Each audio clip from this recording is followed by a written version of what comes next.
What's up, everybody? So figured I would record a video, just because it's kind of something I've talked to a couple people about it today, but it's been weighing me down pretty heavy the probably last 2 or 3 days, especially. So I'm going through PAWS, or Post-acute Withdrawal Syndrome.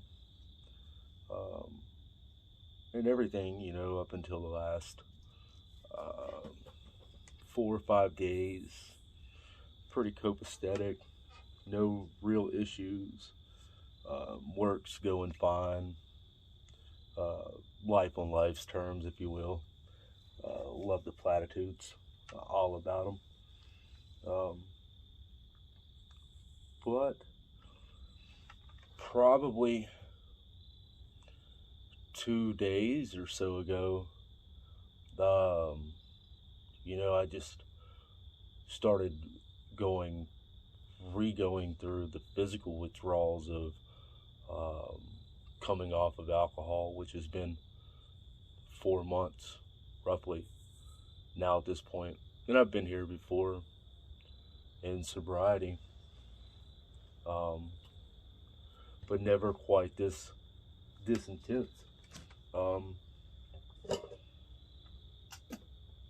Excuse me, I'm gonna move around a lot. I'm very restless, if you will. Not if you will, I'm restless. So I've been here a couple times before, but it's never been this intense. So I've probably been up for 2 days, probably about 3 hours of sleep total between the two. Hand shaky, can't eat. Look at me. I look legit strung out. I feel bad. My thinking is irrational and very skeevy addict like, thinking. Not necessarily that I'm going to use, but just the little mannerisms, the way I'm dealing with people. I live in an Oxford house, so there are a plethora of personalities. Speaking of personalities, I believe here comes one now. I'll probably cut this video short. No, not him. Excellent. So,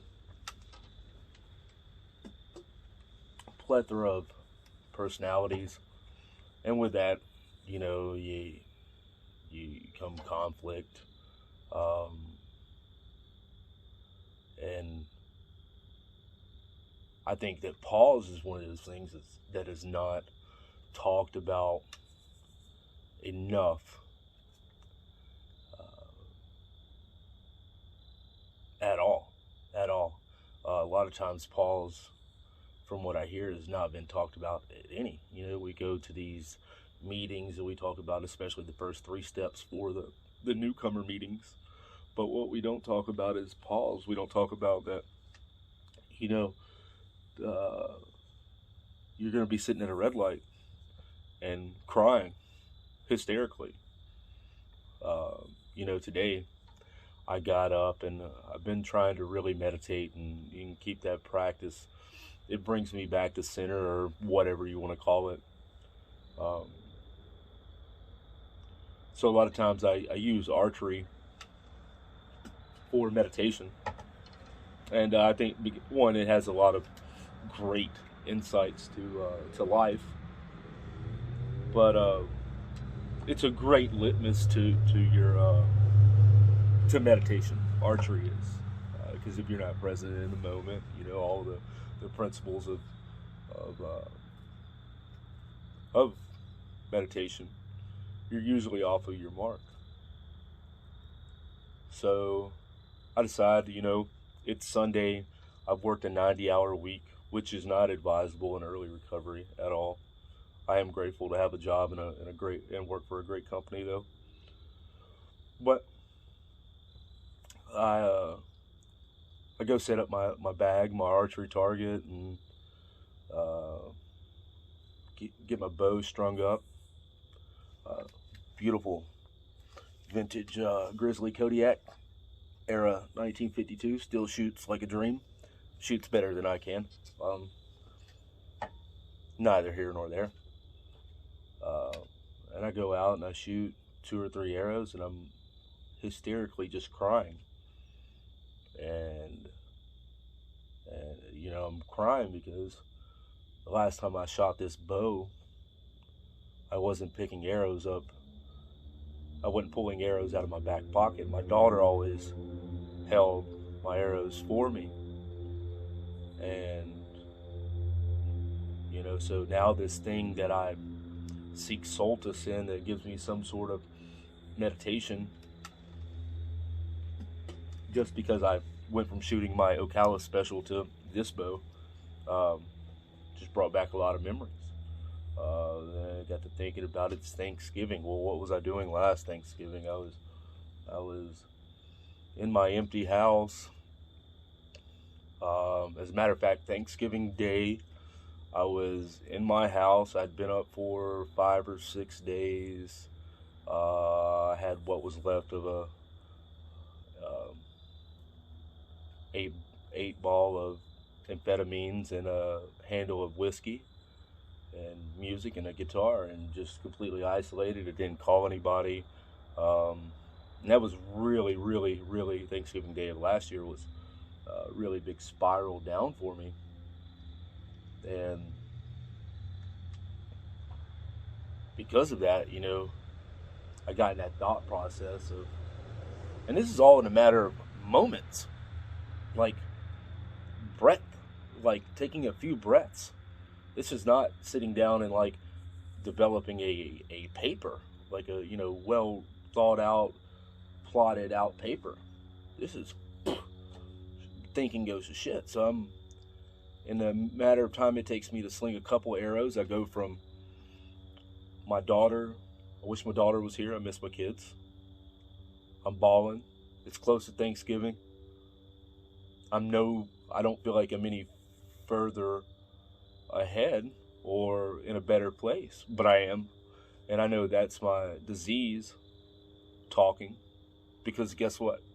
This Thanksgiving, I'm not going to be sitting in a floor of an empty house, running my utilities off a fucking generator, doing amphetamines, playing guitar, and drinking whiskey. So, I mean, that's a plus. But my disease doesn't want me to see that. And I know from everybody else and from my own experiences that my brain is rewiring itself. I'm going through life changes, conflicts of personality. That's a big one for me. I have a specific individual that I live with. I won't mention his name. I love him to death, but he's just a miserable prick. I think he's a great guy, but he's just miserable. From the time I wake up in the morning to the time I escape, he's something is always wrong. So I have to keep myself apart from that, just because I will allow that to influence how I react and how I think about life, which is not something I want to do. But back to PAWS, kind of digressed. Back to PAWS. Disregard that.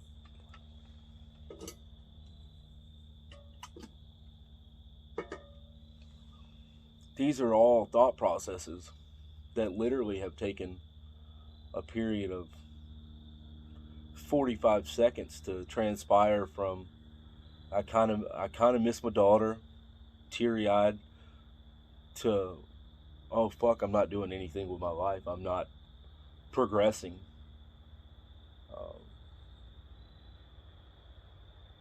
You know, They talk about the importance of sleep, and I realize that a lot of my emotional, um, the frailty of my emotional state today is directly correlated to my quality of sleep over the last couple days. Um, and that's a big thing for me. I never have been a big sleeper until this attempt around in sobriety. And I like to sleep. I even take a nap on lunch sometimes, and it's pretty fucking glorious. But I haven't been sleeping, you know. But I also haven't been trying to actively sleep, right? I haven't been meditating before I go to bed or reflecting on my day, um, or reading. I like to read before I go to bed. I try not to read the screen on my computer because I, I I get sidetracked and I'll end up on a Reddit wormhole for an hour, 2 hours a day, like I did the last couple nights. So my sleep is a lot my fault, but it's because I'm not taking looking back at it now, it's because I'm not taking the time out to allow my brain to unwind. Because it's I know that's what my brain is doing at night. It's healing itself. It's resting. It's recuperating. And it's, my dietary intake over the last 4 or 5 days especially have been really bad. I eat generally healthy. I eat mostly venison, rice, and I don't really buy junk food. Mountain Dew is my Mountain Dew and Jolly Ranchers are my crutch. I'm at like 46 crutch words. Speaking of crutches, for those of you that do know me personally, I'm sure you guys are enjoying the fuck out of that. And that's like 14 F-bombs. So that shows you the state of my mental thinking right now. But I think it's important that I sit down and I acknowledge what is going on with me and take an honest assessment. What, over the last 4 or 5 days, what did I not do?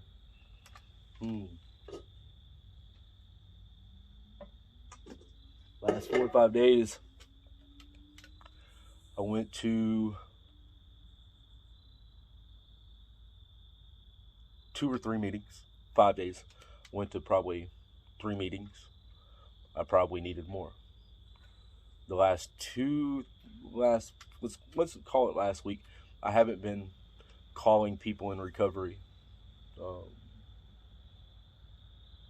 I haven't been reading my recovery literature.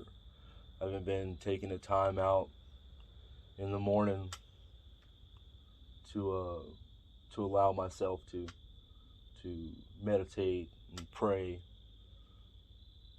So that plays a big part. Hello. That's the second time that car has drove by very slowly, kind of precarious. Precarious? Is that the right word? I don't know.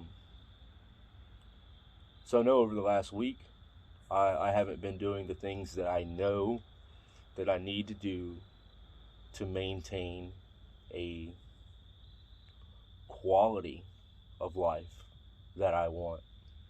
Because I don't want to just be abstinent from booze and other substances. I want to be happy with life. I want to enjoy it. If I'm honest, which I'm going to try to be, over the last week, I've watched a lot of porn. I've been on dating websites a lot. I've been doing a lot of things that take me out of the moment, that give me instant gratification, right? Because that's what I want. Fucking instant gratification. If I have to wait till tomorrow, why? Let alone next week. or next month or next year or 10 years from now. I want it now.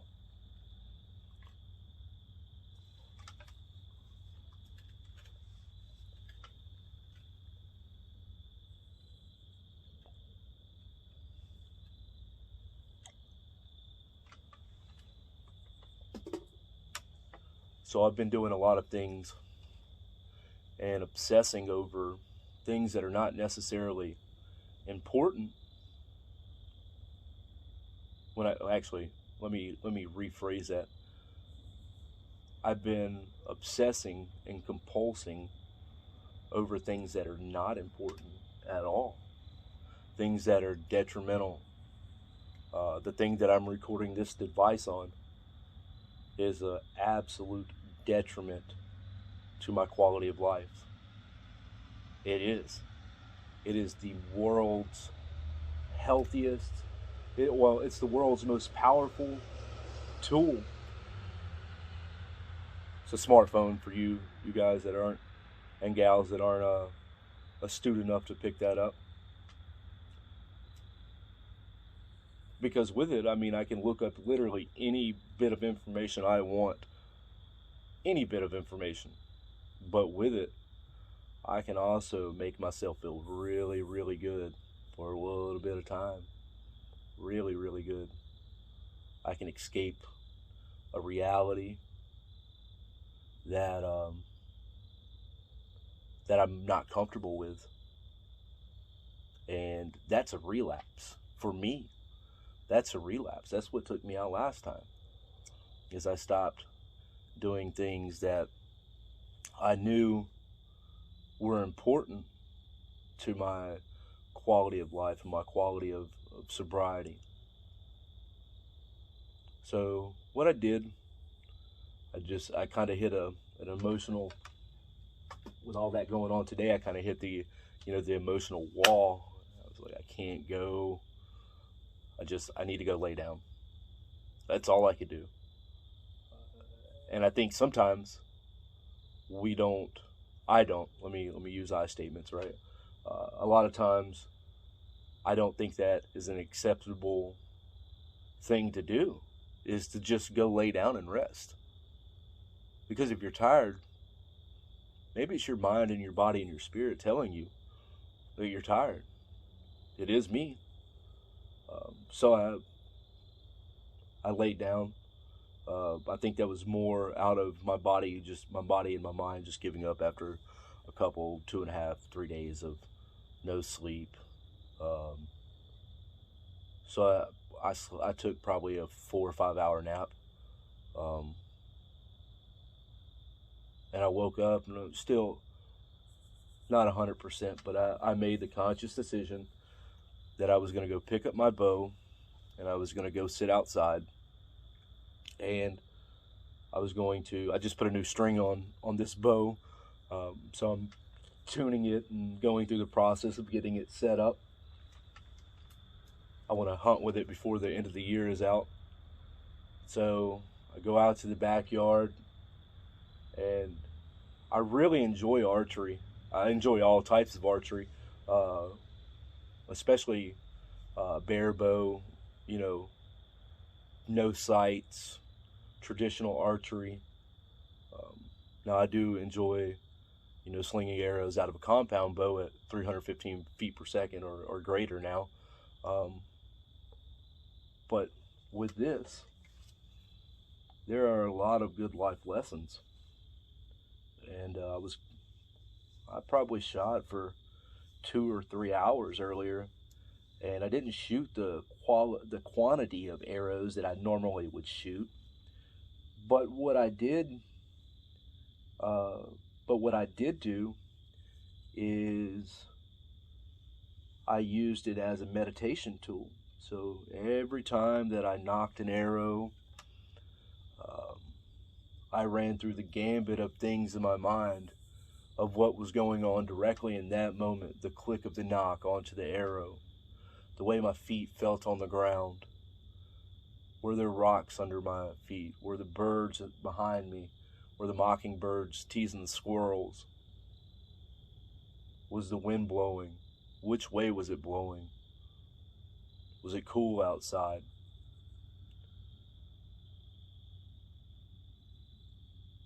What did my breath feel like? Was I breathing? Was I forcing myself to breathe, or was I just allowing myself to fall into a natural rhythm of breathing, right? Because I find for myself, when I sit out and I shoot, that a lot of times if I stay still long enough, that my breath will fall into a natural rhythm of the ambient environment, or the natural environment around me. It'll fall into the same cadence as the squirrels and the birds. It'll just fall into maybe not the same, but it'll fall into a harmonious accoutrement to what's going on around me. And I noticed that, my first 2 or 3 arrows, all over the place. Now, don't get it twisted. I'm still hitting the bag at, 30 yards. Well, I started out at 10. So I'm still hitting, hitting the target. But my shot groups are inconsistent. I'm thinking about things. I'm wanting to force myself to get a good sight picture instead of going through my shot sequence and being aware of the things that are going on, not only with my myself, but with my equipment. I'm coming to full draw. I'm taking a deep breath in at full draw. I'm squeezing my shoulder blades, and I'm not letting go of the string necessarily, or plucking it, but I'm pulling through, and I'm letting go, and I'm watching that arrow go to where I want it to go. I'm not trying to will that arrow into anything. I'm just merely letting it go, because I find that once I've done all the preparations for my shot, and it's not just the preparations for the shot start long before just knocking an arrow and pulling the string and letting it go. The preparations go into a properly waxed string, my knock point being set at the proper height, making sure that this still great condition bear rest is holding my arrow, my projectile that I'm wanting to send down range. I'm making sure that I'm not worried about my pants falling off my butt. My brace height is set properly. This bow likes 8 1/4 to 8 1/2. That's its really sweet spot. So once I do all those things and I step up to the line, and I've prepped my equipment, and my equipment is ready, and it's in a good serviceable condition, and I draw back, and then instead of focusing on the arrow, focus on my target. Because a lot of times I start focusing on my arrow, which is my, and this is why I like archery. For me, there's a lot of good parables for life. The arrow is my action. It's my deed that I'm sending out into the world. I don't want to focus on that deed. I want to focus on the end result. And I notice a lot of times when I start focusing on the arrow and how I'm going to do something instead of just doing it, I overthink it. Because if you guys like to drink and do drugs like I do, we can fucking obsess over some stuff. We can obsess over a lot of stuff. So I find that, and it's counterintuitive for me anyways, because I want to be in control of every aspect. I want to be in control of the wind and the barometric pressure and the altitude at which I'm at, instead of just doing the things that I can control, which is my breathing, my equipment being maintained, my string is waxed, my arrows are fletched.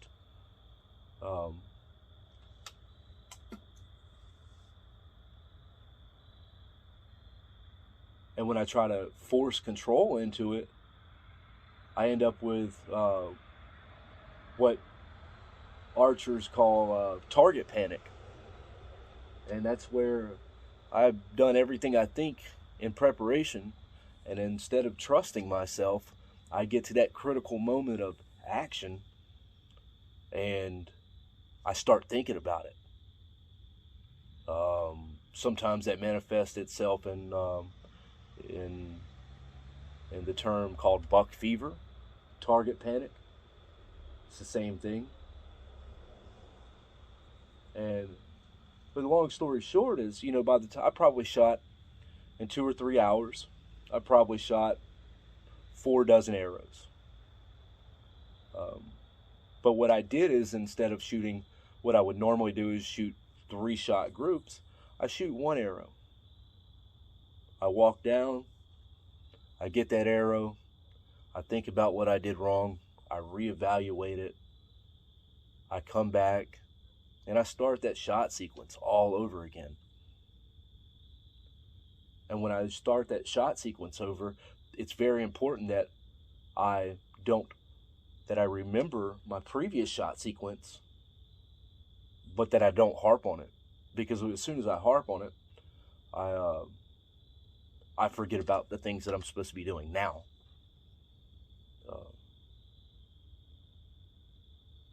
There's a lot of great platitudes in archery that I've found. For any of you out there that are struggling with meditation, or finding like self-centeredness, finding the ability to like bring yourself to center, and in the moment, pick up a cheap bow. Don't go out and spend a paycheck on a bow. Buy something cheap and take your time. There are a lot of good resources out there on how to do these things, how to shoot bows. Sidetrack, or that's a side note. That if you do decide to do that, let me know, and be more than willing to guide you along, or give you what little bit of knowledge that I've gained over the years. But it's a great tool for me to. I knock that arrow, and I pay attention to my body and my breathing, and how the bow rather feels in my hand, how this 60-year-old riser, which is worn even smoother than it come from factory by 2 generations of my family shooting it, or me now being the 3rd. How my finger tab is, very robust but soft piece of leather, all in the same go. How my shoes feel the rocks under my feet. And so I find before I even draw my bow, I might be taking 2 or 3 minutes. And that's big for me, to be able to sit still and just think about the things that are going on right now, in that moment. Not thinking about, am I going to have gas money to drive to work for the, whatever, I'm not worried about money. I'm not worried about the molding that's fallen off in the bathroom, or the personality conflicts that I that I'm encountering, or the lack of sleep. I'm just being in that moment and allowing all of my preparation and my equipment and my knowledge on what I should be doing to dictate the end result. Another good point I thought about, and it's an issue I run into a lot, and I'm sure quite a few of you out there that actually, if you claim to be a bowyer or a archer, difference being a bowyer makes his bows, makes bows, and archer shoots them. I am both. Try to be a little of each. I run into the issue where I will have this nice, beautiful bow. It's all set up and tuned, but because I went out there and I've hurried through a couple dozen arrows, I've lost them in the woods. Or the complete opposite end of the spectrum, I've went out there and performed so well that I've shot my fletchings off, and I don't have time to break out my fletching jig. And I think that's a good lesson in life, for me especially, because I can have these life lessons, right? Which is this bow, it's well tuned, it's well made in the Grayling factory by Fred Bear himself, or one of his workers, I believe. Then in 1953, he had 14 workers. So it's a good possibility that, it's a very good possibility that Fred Bear's hands, and I might be misquoting that number. I probably am. So if I am, disregard me. But that, for some reason, that sticks in my head. But anyways, it's almost guaranteed that this bow has gone through what is arguably the inspection of one of the world's greatest, most talented bowyers and archers. But I cannot have arrows, and this motherfucker's useless. This is kindling. It is. By all rights, it's kindling. I mean, I can take the string off. So I guess it comes, I don't know, I can't remember the exact adage, but what is, if you have deeds without actions, or whatever it is. I'm 2 or 3 days without sleep. I'm pretty mentally, my mental acuity is downhill right now. But I can have prepped for a lifetime of happiness and not knocked my arrow. I'm not gonna hit anything with it. I'll be standing there like a fool, holding a piece of wood.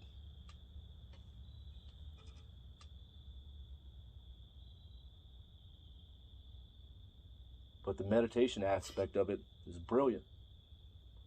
Because these last 2-3 days, especially the last 2 or 3 days, those have been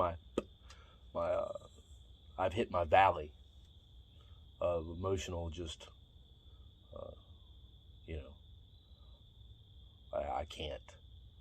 I can't even,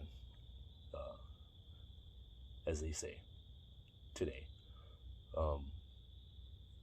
But after a couple hours, that went by pretty quick. And this is a guy, I struggled to meditate for 8 minutes. I was mindful and in the moment for 3 to 5 minutes at a go. And then I found that even when I was walking down to the target to retrieve the one arrow that I shot instead of shooting 2 or 3 at a go, I was thinking about the way I could smell the earth from the winery behind us that had been tilled up in a couple of rows, which that's hilarious. They put a bunch of drunks and addicts in a house next to a winery. But I was present in that moment. I wasn't thinking about going into work tomorrow or doing my laundry or what I was going to make for dinner. So I think the takeaway from that is, I don't know what the fucking takeaway is from that. I hope that this wasn't too broad and all over the place. I'm not going to edit it. One, I'm not that motivated. But I maybe I can say, maybe I said something that somebody said, oh, okay. Or maybe it'll prompt some discussion between us. I'll post this when I get a chance on YouTube. I'll leave the comments open.